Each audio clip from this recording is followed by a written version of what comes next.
are you doing today? I'm good. How are you doing? I'm good, cannot complain. So, if you could for us, please just introduce yourself, give us your name, your title, a short bio, your credentials, and then state the title of the article you'll be talking about. Okay, well, my name is Cynthia Saver. I am a nurse and a medical writer. I'm also editor of the award-winning book, Anatomy of Writing for Publication for Nurses, which is now in the fifth edition. I also write the Writing Mind blog for American Nurse Journal. I am a counselor for Writers Camp, which is a great online resources for nurse authors. I'm a member of the editorial board for the Maryland Nurse, which is the official publication of the Maryland Nurses Association. My work has appeared anywhere from scholarly nursing journals to newsletters. And also I do presentations on writing for publication for a variety of organizations. So today I'm here to talk about my article, Promote Publication Success by Avoiding Pitfalls. Amazing. Well, first of all, we want to thank you for writing this. We're very happy that someone as qualified as you has decided to write for American Nurse. So, if you could briefly just give us an overview of why nurses should read this specific article that you wrote. Well, really, nurses should read the article if they want to increase their chances of having their manuscript accepted for publication and reduce their chances of having it rejected. Because what I do in the article is I divide it up according to the three key points where manuscripts can be rejected. The first point is when the manuscript is initially submitted, and that's called a desk rejection. The second point is after the peer review process has been done, a manuscript could be rejected then.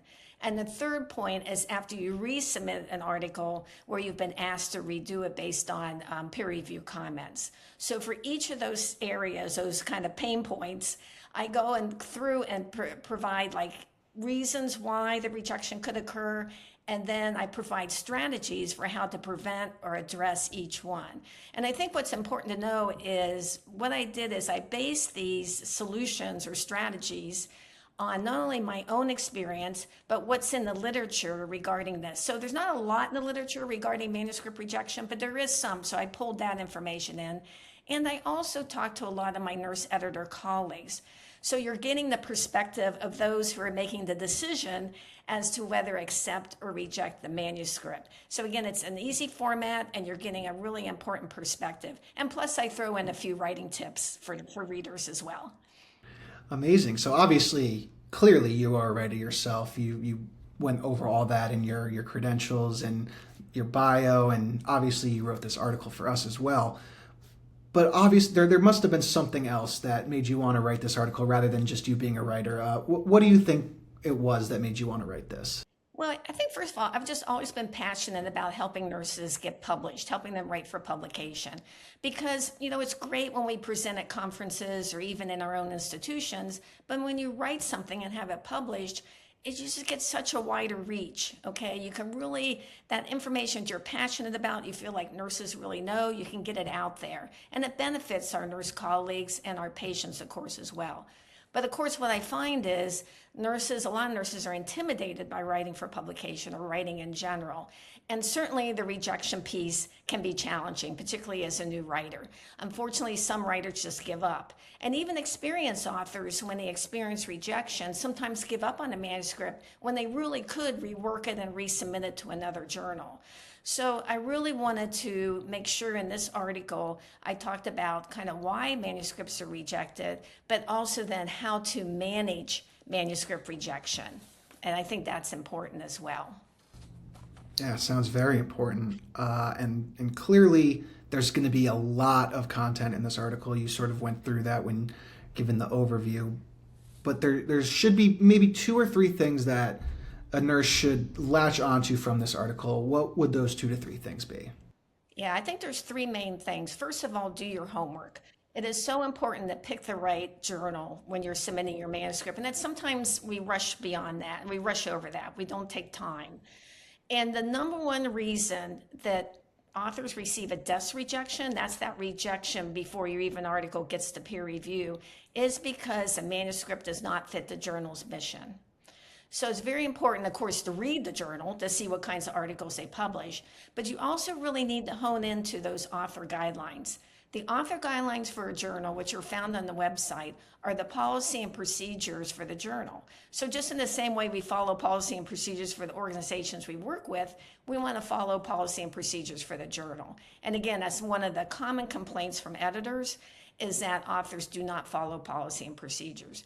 And these are great sources of information. Again, it tells you the kinds of articles that the journal accepts, even gives you the details as far as like what reference format you need to use. So you really want to make sure you go through that and follow those that information. The other thing as part of your preparation is to send an email query to the editor to see if they're interested in your topic. Now, not all journal editors accept queries, but I know American Nurse Journal does, along with a lot of other journals. And so you do want to send an email and say, hey, this is my topic, brief synopsis of an overview to see if they're interested. So you don't waste your time writing this big manuscript to send it to the editor to find out, oh, gee, I'm not interested in this topic. So definitely that doing your homework piece is very crucial. Second thing is to pay attention to those peer review comments. Now, whether you're a new author or an experienced author, when you're first reading the peer review comments, you're kind of like, oh, geez, I worked so hard on this and now I'm getting critiqued on it. But the important thing to remember is everybody's goal, the peer reviewers, the editors that work on your manuscript, is to make the manuscript the best possible manuscript it can be so that readers get the message and the information you're trying to convey. So you do need to pay attention to the comments. Now, what people don't often understand is you don't have to take all the peer review comments. What the editor needs to see is that you did consider them. So in the article, I put a table so you can have an example of like, here's the comment, here's the response, but you can also put in your cover letter. But the key thing is to be sure that you can document that you did consider the comments from the peer reviewers. And again, you don't have to take every one, but you want to make sure you consider each one.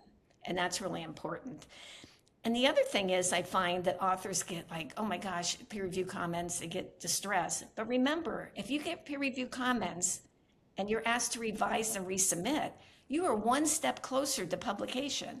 And honestly, in many, many cases, if you make those changes, if you make the changes based on the peer review comments, you will get your article published. So try to look at it from that perspective. And finally, the third thing I hope they take away is to not get discouraged. Everybody gets rejected. All authors, even top researchers, get rejected.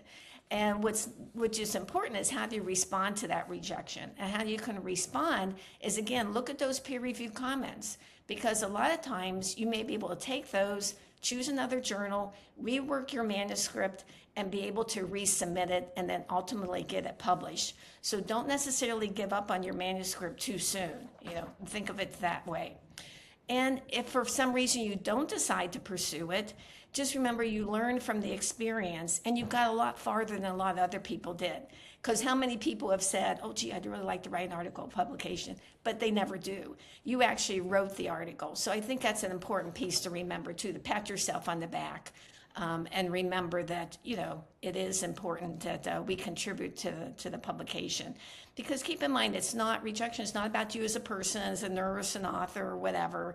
It's really just about the manuscript. So again, think about that idea of potentially reworking your manuscript and resubmitting. Be persistent. Do not give up. I always say if you want to write for publication, you can make it happen.